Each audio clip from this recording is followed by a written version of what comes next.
This is called magic sword. We've got a metal sword here that we're going to insert into this hole. Now we're going to cut through this sword with the help of the pirate here. I'm going to cut through in 1, 2, 3. How does that work? Hi, my name is Ramu. I'm a puzzle collector and I run a shop called Puzzletopia. We've got 3,000 puzzles here from over 30 different countries. I got started on puzzle collecting as a young kid. I was gifted some puzzles by teachers and my parents. Some of them were hand-me-downs from my elder sister. And that really sparked my interest in solving puzzles of a physical nature. There are abstract puzzles, logic puzzles, word searches, mazes, jigsaw puzzles, Rubik's Cubes and so on.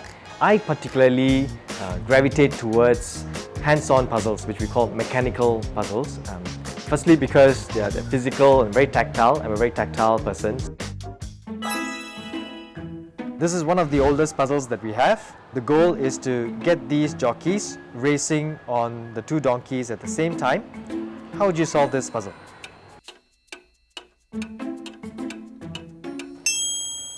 If you notice, these donkeys are bending down in a very weird position. And the reason is because these two parts don't belong to the same donkey. These two belong to one donkey, and we're going to place the jockeys this way. And there we go. What inspired me to start Puzzletopia is because puzzles are not so accessible to the general public. They can get really expensive. So I was thinking, how can we make it more accessible for everybody to enjoy the world of mechanical puzzles? And the way that it came to me was to make it a rental system. So people can borrow these puzzles, solve it, and then return for more. Besides the rental, we also wanted to have a nice space for people to come sit here and puzzle, where they would get the guidance of our facilitators. If it doesn't come out, you can push it back in a bit. If people are left to puzzle on their own, they may be frustrated.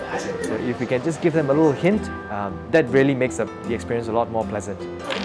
Ah, that's it.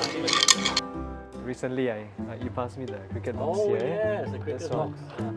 I thought it couldn't be opened until one of the, I think Yun sir figured out how to open it. We have a book on it now as well. Okay.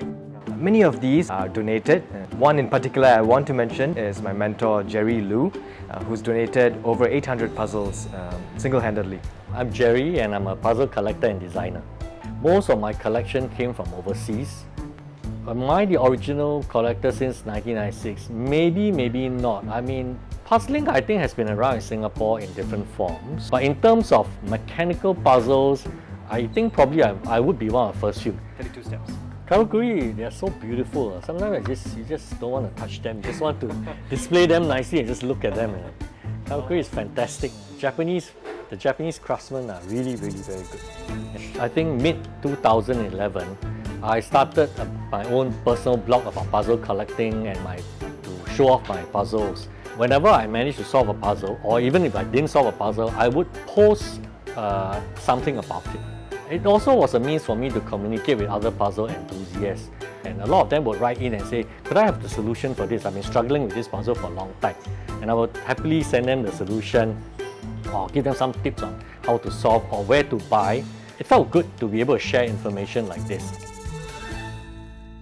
The object is to bring this piece out, right, without turning it upside down. Right. And just to try to lift this up. But you can't lift it up with your finger, you see. Right. So what is the way to get this piece out? Yeah, so this is good for children actually, and even for adults. Yeah.